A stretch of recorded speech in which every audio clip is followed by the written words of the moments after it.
Hi everyone and welcome back to LL Sports TV. Hope you're all doing well. Now you can say many things about boxing, but the one thing you can't say about boxing is that it's a predictable sport. It's definitely the least predictable sports out there, and I would call it the gift that keeps giving in that regard. And such was the case last night in a fight between Caleb Plant of Nashville, Tennessee, America. He was taking on Jose Armando Resendiz of Mexico. This fight was the headline of what was a doubleheader on the undercard or the co-main event. Jamal Charlo was also fighting. Jamal Charlo, former two-division world champion, been out the ring for a while. He was taking on Thomas Lamanna. The plan was for Caleb Plant and Jamal Charlo to win their respective fights and then to square off later on in the year, which would have been seen as a potential big money fight, a grudge match because the two of them had been involved in altercations outside the ring. That was the plan. However, unfortunately for the promoters, no one seemed to have read that script to Jose Armando Resendiz. He's a big underdog coming into this fight. He was also, I believe, a former sparring partner of Caleb Plant. Like I said, he didn't get the script, and if he did, he tore it up because I've got to say he did a number on Caleb Plant. Beat him clearly, beat him soundly, hurt him a number of times, and I thought was a clear winner. Even though one of the judges turned in an absolute disgraceful scorecard, giving Caleb Plant the fight 115, 113. However, thankfully, the other two judges got it right. They had it 116, 112. Me personally, I was at least 116, 112. I had it. I didn't put it this way. I didn't give Caleb Plant a round after round 5. I thought he was beaten clearly.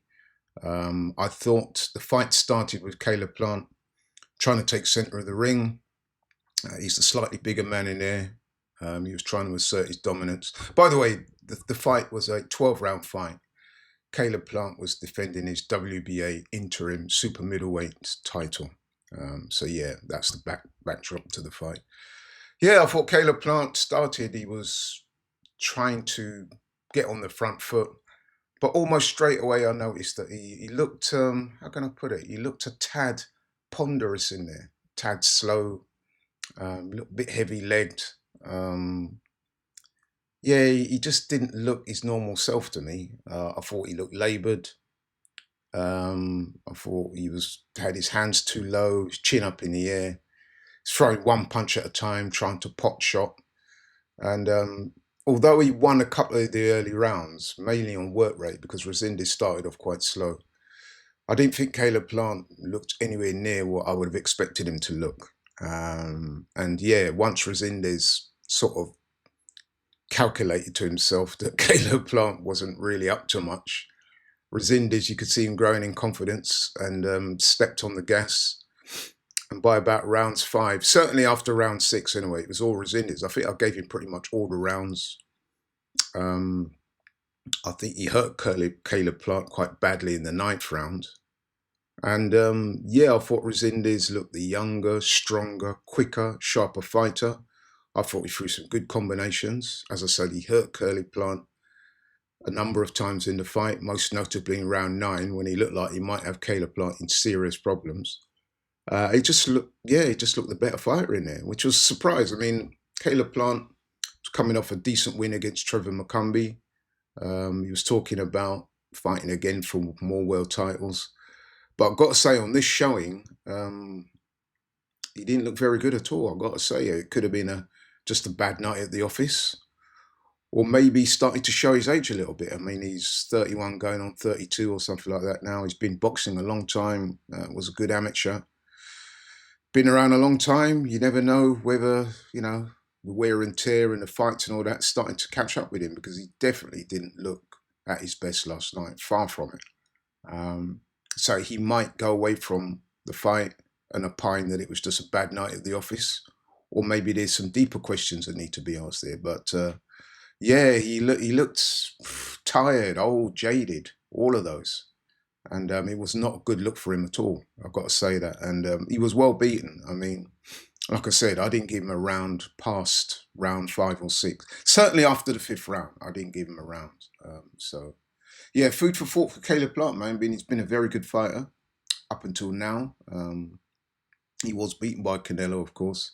Also beaten by David Benavidez. So only the very best have beaten him.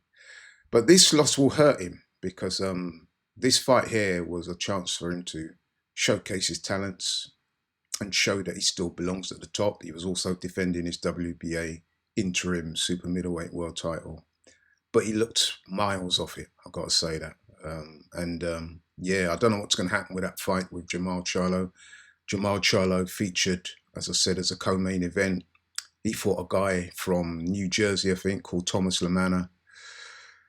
I've got to say, Thomas LaManna was poor, man. Poor. I don't know what he was doing. I mean, Jamal Charlo's been out of the ring for well over a year, and he's had well-documented problems outside the ring, both physical and mental. But, you know, LaManna offered nothing, really. I mean, I've got to say, Charlo utilised a very good jab. He's got a very good jab, actually. It's quick, it's powerful, and he used that to good effect. His timing was a little off, but every time he hit LaManna, he either hurt him or dropped him. I think he dropped him 3 times, and I think he dropped him in, what was it, rounds 3, 4, and 5. And at the start of round 6, the doctor called the referee over and basically advised the referee to stop the fight, which he did. Thomas LaManna offered some token protests, but he was never in it. He did nothing. Poor opponent. And yeah, he was riding a 9-fight winning streak, apparently. He had been quite brutally knocked out previously by the Cuban fighter. What's his name? His name escapes me at the moment, but yeah, he'd been knocked out by the Cuban fighter in a middleweight title fight a couple of years back. He was stepping up to super middleweight. He was hoping to try and get a scalp on his record in the name of Jamal Charlo, but he was nowhere near the races. Well beaten. Fight was a non-event, really. So yeah, so Charlo drops him 3 times, gets rid of Thomas LaManna. Now the question is, will that fight with Caleb Plant take place? Because, you know, the idea was for both of them to win their fights and then to square off, as I said, later in the year. I would say that that fight probably still takes place. I mean, Resendiz, great win for him. I would imagine that he will possibly try and go on and secure a world title fight. But with Plant and Jamal Charlo both being managed and promoted by Al Heyman, I don't see any reason why the fight doesn't still take place. And if anything, Caleb Plant losing maybe makes it a more attractive fight, because prior to last night, most people would have said that Caleb Plant would be a comfortable favourite in that fight against Jamal Charlo. But him having been beaten and looking, let's be honest, pretty, I wouldn't say poor. He was a very mediocre performance, below average performance. Then that will obviously, I would imagine, give Jamal Charlo more of a chance in this fight, because I think previously Caleb Plant would have been seen as a clear favourite. So I could see that fight still taking place. And like I said, maybe now it's a more sellable fight. Maybe it makes it more interesting. Yeah, but that's all from me. A massive upset. Caleb Plant soundly appointed by Mexico's Jose Armando Resendiz, who does look a very good fighter. Let's hope he goes on to fight for a world title. As for Caleb Plant, we don't know what's going to happen with him next, but I would imagine the fight with himself and Jamal Charlo still takes place. But anyway, thanks for watching this video. Really do appreciate the support. If you're new to the channel, please like, share, and subscribe. I'm out. Catch you on the next one.